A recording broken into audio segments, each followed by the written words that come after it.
Bonjour. Il aime dire qu'il est le dernier spécimen de son espèce et il n'a pas tout à fait tort. Romain Speiser est officiellement le dernier sabotier d'Alsace. Et c'est un peu par hasard que ce passionné d'histoire s'est lancé en 2010. Amateur de sabots pour travailler en plein air, il a appris ce savoir-faire aux côtés d'un autre sabotier, puis il a affiné ses connaissances. Mais avec la situation actuelle, ce métier passion a été mis à rude épreuve. J'ai plus ou moins une quarantaine d'expositions dans les fêtes de village ou des petits salons. Avec cette année particulière, je n'en ai eu que 4. En janvier, normalement, c'est la période où je me réapprovisionne en bois pour l'année. Et on a eu un mois de janvier bien humide.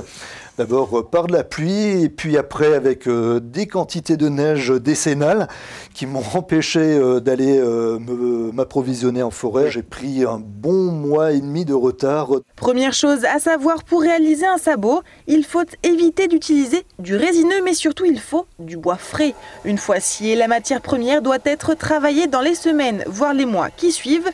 Le tout est d'éviter que le bois ne sèche trop pour qu'il puisse supporter les différentes étapes de fabrication car elles sont nombreuses. Dans son atelier, tout est mécanique. Ses grands-mères, Romain en prend soin car elles datent des années 30. Et pour faire ses sabots, c'est tout d'abord à la copieuse de faire son travail. À l'aide d'un gabarit, après quelques minutes, la magie opère, le sabot prend forme. On arrive à une nouvelle machine qui est la creuseuse et qui va évider l'intérieur du sabot. Arrive ensuite la partie plus manuelle, il faut lisser le sabot. Romain utilise alors plusieurs outils qui semblent tout droit sortir d'un autre temps, poussoir, rouane, cuillère et pour finir place au plus impressionnant, le parroir pour rogner les extrémités. Je vais former le nez du sabot avec la forme qu'on a en Alsace, en forme de nez de cochon. Le bout caractéristique du sabot n'est pas là la seule particularité locale que Romain Speiser perpétue. Le pouce royal français, le Zoll, comme on l'appelle en Alsace, a une valeur de 2,7 cm. Par tradition, on taille encore les sabots en pouces. Une fois la paire réalisée, reste encore un petit détail à apposer. On avait l'habitude de mettre une bride simple. Pour les personnes qui l'utilisent de façon intensive, moi je conseille toujours la bride en demi-lune. Il va falloir laisser les sabots sécher durant 2 à 3 semaines puis les poncer avant qu'ils ne trouvent leur propriétaire.